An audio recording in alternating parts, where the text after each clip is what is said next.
All right. Excited to be, having an opportunity to go up and play against a really good Kentucky team on the road and a chance to continue to build on the progress we've made in the season and what I felt like was a really good week last week for our team.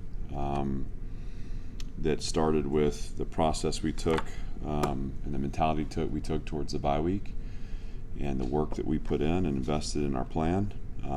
And for us to have a chance at the result we want this weekend, we got to do the same this week. So was pleased with the attention that our team gave to Kentucky on Sunday. Thought we had a really good day today. Obviously, anytime on Tuesday, you're going to have things that you need to clean up, which we will, but I think the mentality is in the right place. So we need to close the week out, staying true to that, and like I said, an opportunity to compete against a really good Kentucky team and a team that seems to have really found an identity and built some confidence through their performance in the last few games. So happy to open up for questions.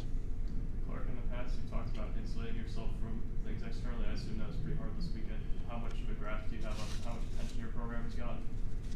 Well, I think I've said this before too. The whole point of this is to get attention to the program. So we can't live in a world where once we get some attention, we don't know how to handle ourselves. It's just discipline. And I told the guys, on Sunday when we ended practice, internally, we're done talking about Alabama. It's burned and released to our past. We understand, though, that was Sunday, and so on Monday our kids went to class, and I'm sure all their classmates were congratulating them. And, when I go out in the community, everyone wants to celebrate with us, which I think is a great thing. And what I told them is we're going to be respectful to the people that want to celebrate with us and are proud of us and happy for us, but we're letting the lingering conversation around the game go in one ear and out the other. We have to be singularly focused. And we all know, listen, I'm not telling you guys anything y'all don't know. If you're not focused week in, week out, it's just you leave it to chance. And what we learned from Saturday is that when we put our strategy together and play a clean game, we have the ability to compete with anyone. What we've also put on display this year is when we don't do those things, that we can get beat by anybody. And there's enough, more than enough on Kentucky's film to know that this is a really talented group and we got to be super focused. Did you report the punch to Alexander's helmet and the Malachi Moore shoving Pavia's helmet to the ground to the SEC office? We did, yeah. And like all the things that we submit, there's varying levels of, both kind of confirmation and support, but also, the understanding that it's not always going to be perfectly seen or officiated. And, there was nothing there that stood out to me as negative our conference and the officiating and John, they do a great job of both where they feel like the official was right, they do a great job of explaining that to us, and where they feel like maybe there was a miss, they do a great job of explaining that too. And I just really respect them and respect the feedback we get, and we do that every week. It's somewhat of an uncommon situation for you guys to be in, coming off such a big win like this and having sort of a letdown situation, I guess. Have you been pleased with the way that they've kind of responded to that? Are you just saying in terms of just like the letdown being the potential letdown? Is that? Yeah, if I were to criticize the team early in the year, particularly in the Georgia State week, and I think I lingered on that, was just we didn't seem focused with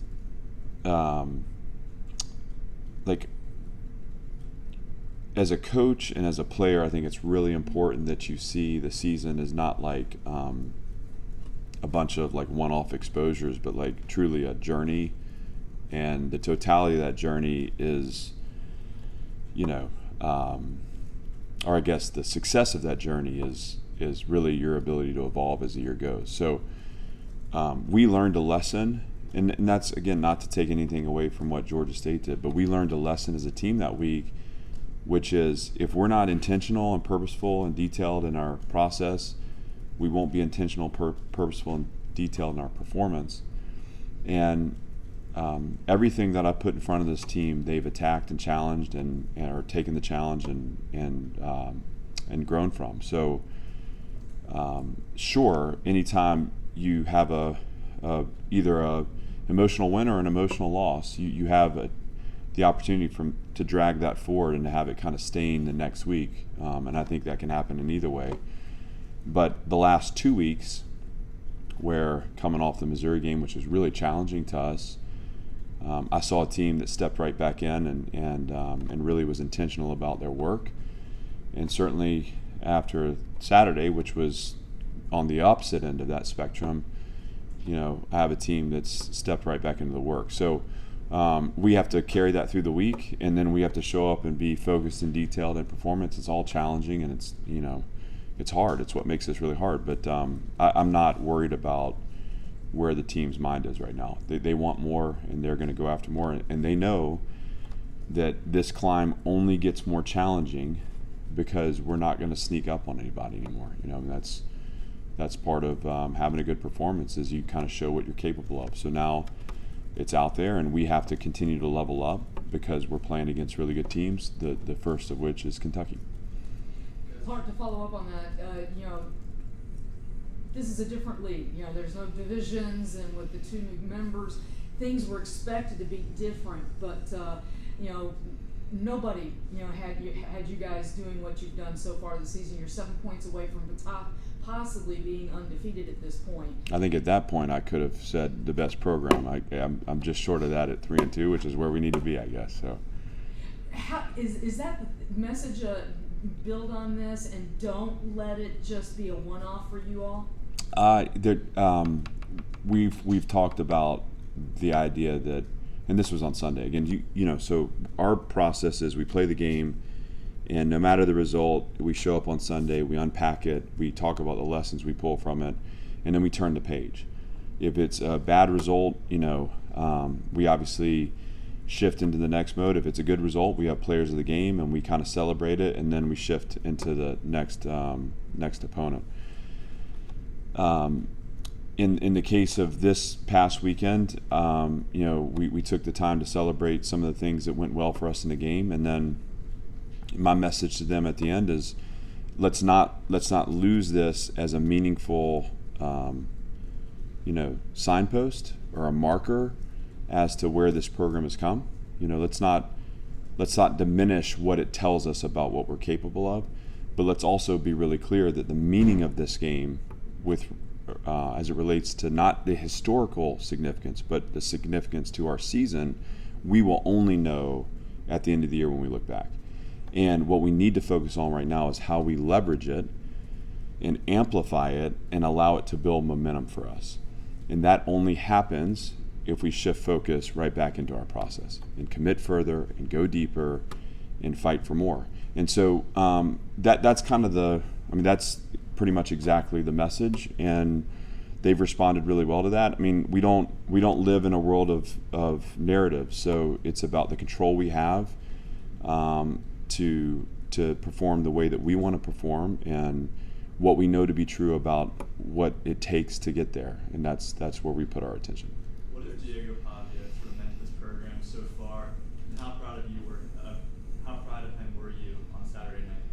I'm proud of him every day, and I want to be clear with that because I'm happy for him to have played the way he's capable of playing on a big stage, but my pride in him and my respect for him has nothing to do with his performance. He's a great team member. He's a great leader for us. I've said this a few times that I think he's got a reputation as a competitor because he plays with such swagger and confidence, and everyone's impacted by that, but he's really one of the most quiet, humble leaders internally in his process. He makes quiet connections in the locker room. He, in the meeting room, he sits front and center every day. When I have the team at the end of practice, he kneels right in front of me every day and is laser focused on what I have to say. And then he carries my message to the team after that. And we built such great connection over that. I think we also built connection over being chip on the shoulder guys. That's who he is. And so I'm proud of him and proud to have him part of this team for all of those things.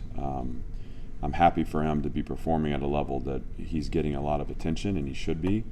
I also want to take the opportunity to say that his success is a product of 10 guys on that field that are facilitating his success. So when you look at the plays he makes, you have to talk about the receivers, at times blocking, at times catching, getting open, the offensive line, at times blocking for the run, at times protecting. I mean, it takes everyone. One player can't do it in our game, and certainly we're happy for Diego and glad to have him, but I think the offensive performance on the whole is really the true story. There's a goalpost, a new goalpost sitting on the turf. Do you guys just have backups ready to go? Did you have to order one? How did that? I got to look into that, Robbie. I don't know the process for that. I thought, we have a couple that are on wheels, and I thought we'd just wheel it over there and have it set up. But I guess we're beyond those days. So, yeah, I'm glad to know that we'll have a goalpost the next time we're here. And hopefully, the takedown's a one-time thing, and, we've gotten to a point where we expect that kind of thing around here.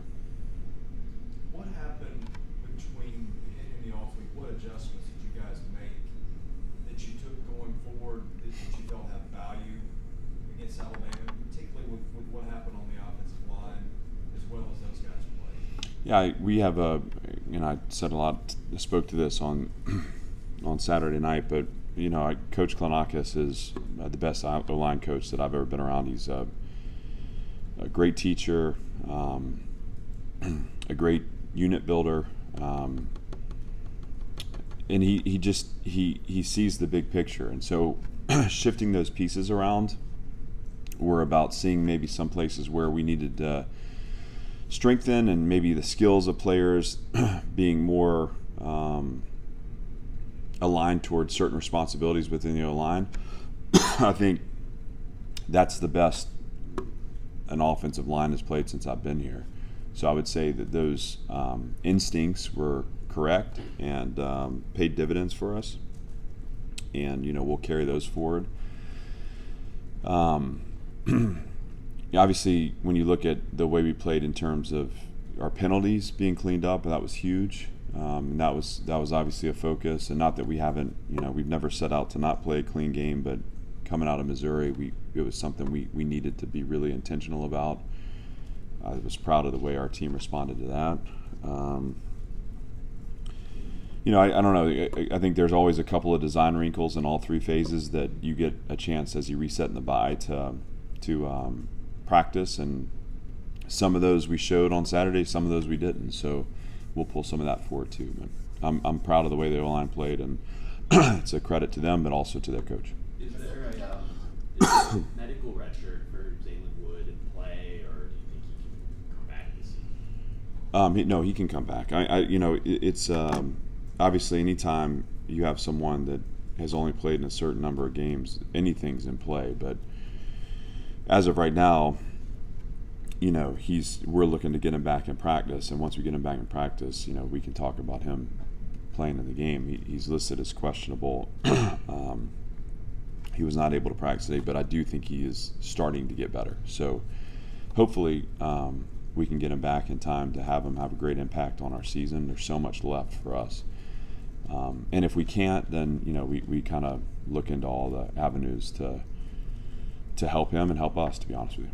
I'll also hit the psychological changes Tim Beck and Jerry Kill made to the offense, but how effective has their play calling been specifically throughout the first couple weeks?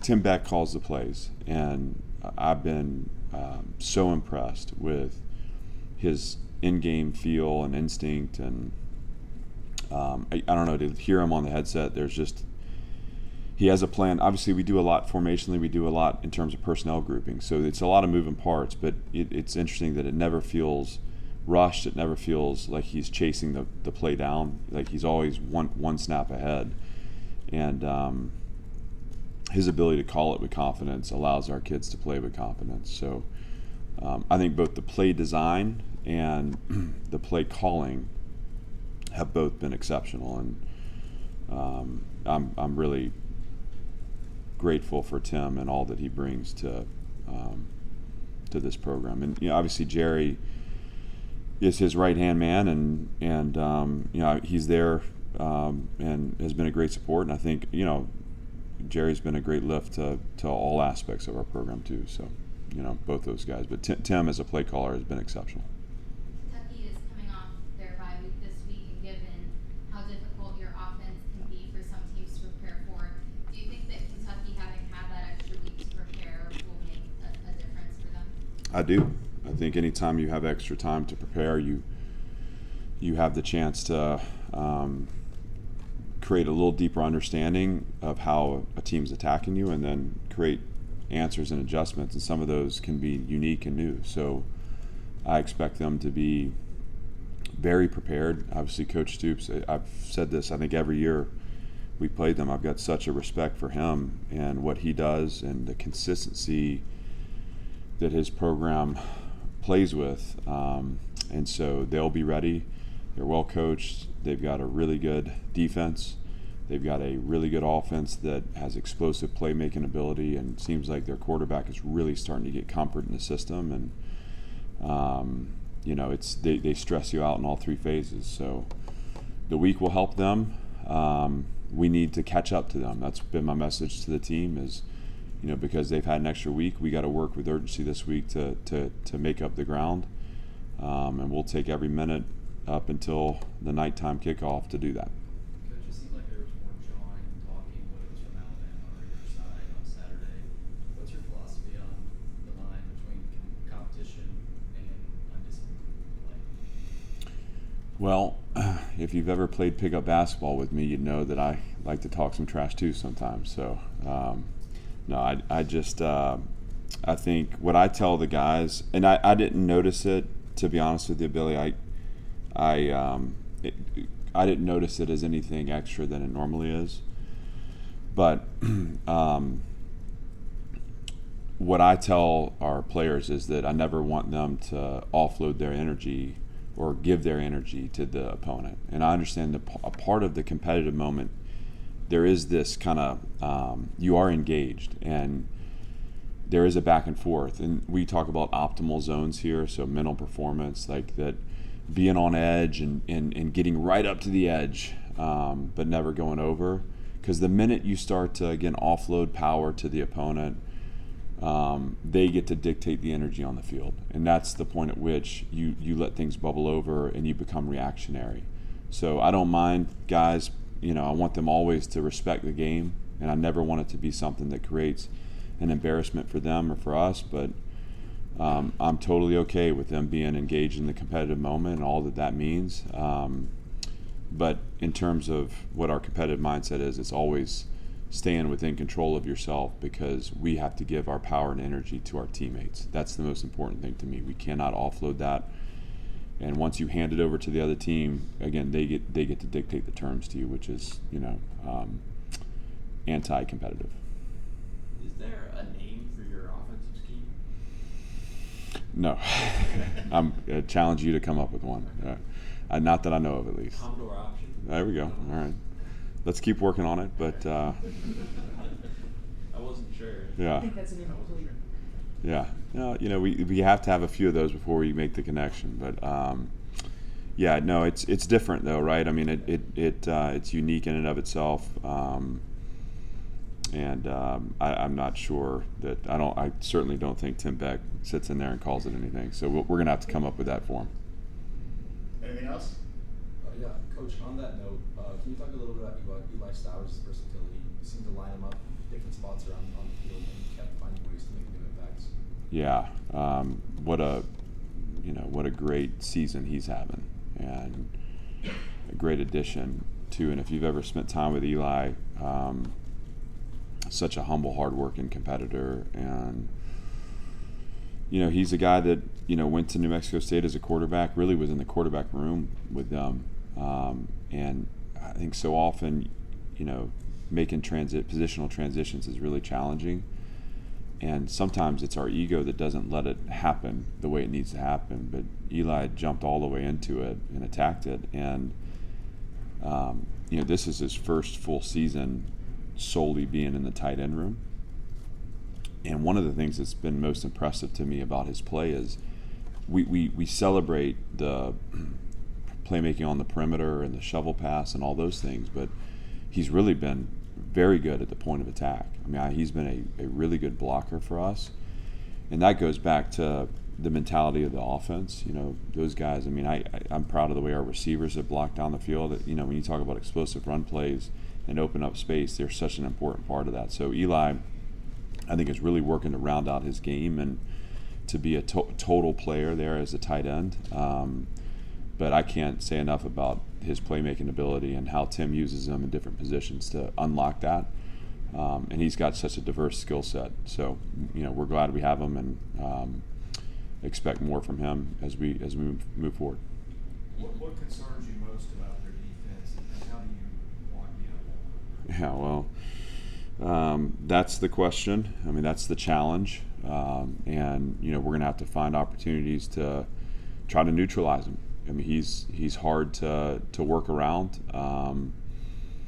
And when he's in the backfield, he's obviously very disruptive. They're sound, solid, and simple in their scheme. It's not, you know, they know how to add rushers and you know, different guys to make four-man rushes. A lot of zone coverage. They play with great zone vision. They have length across the field, which is always a challenge, and especially when you're really good in playing zone, you can close those spaces quickly.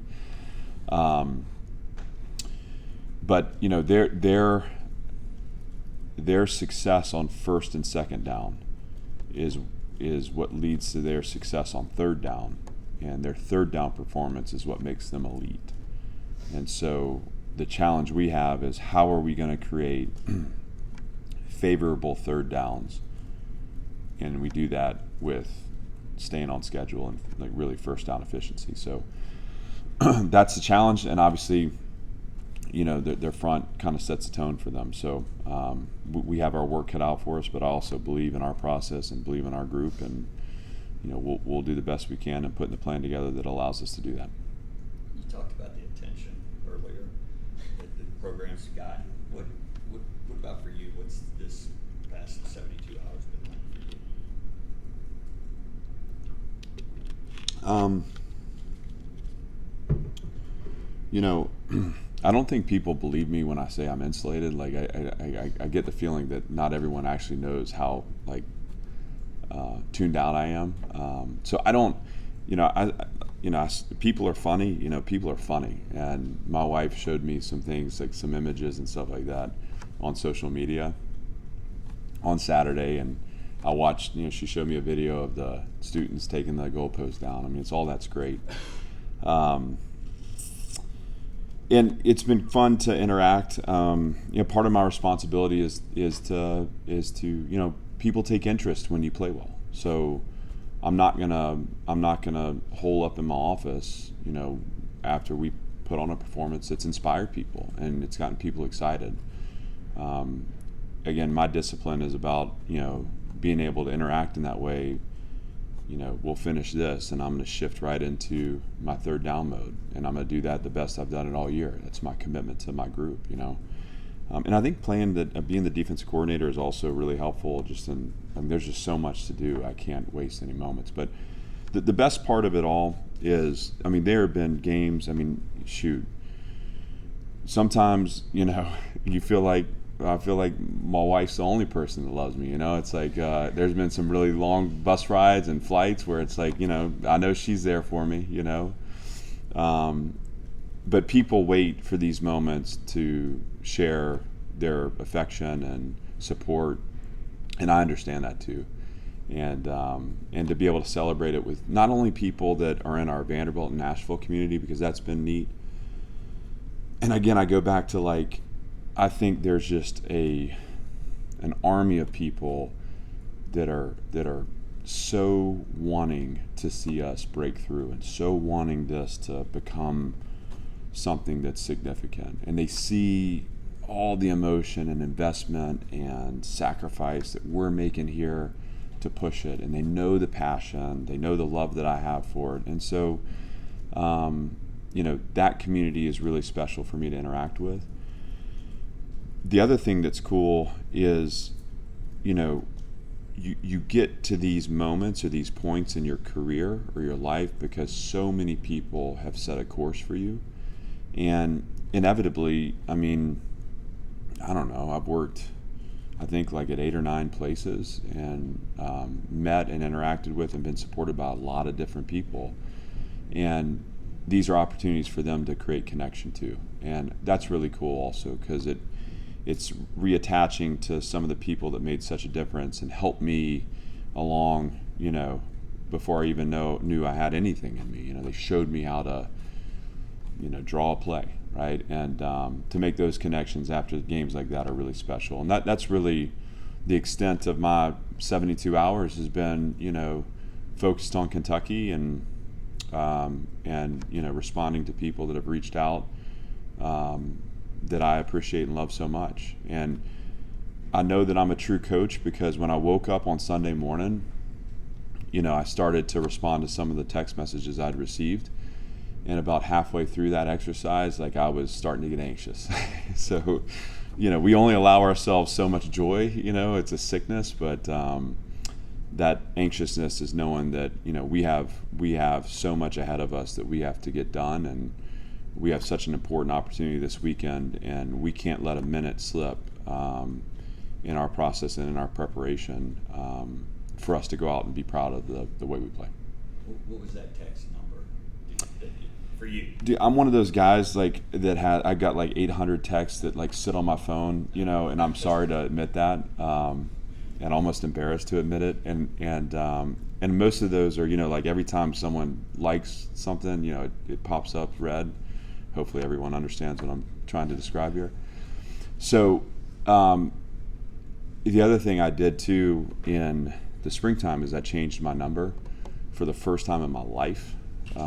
So the cell number I had carried had been with me since, you know, I got my first phone going to college. And I did that because a few too many people had gotten my number, and I was starting to get some really weird messages, which I won't share.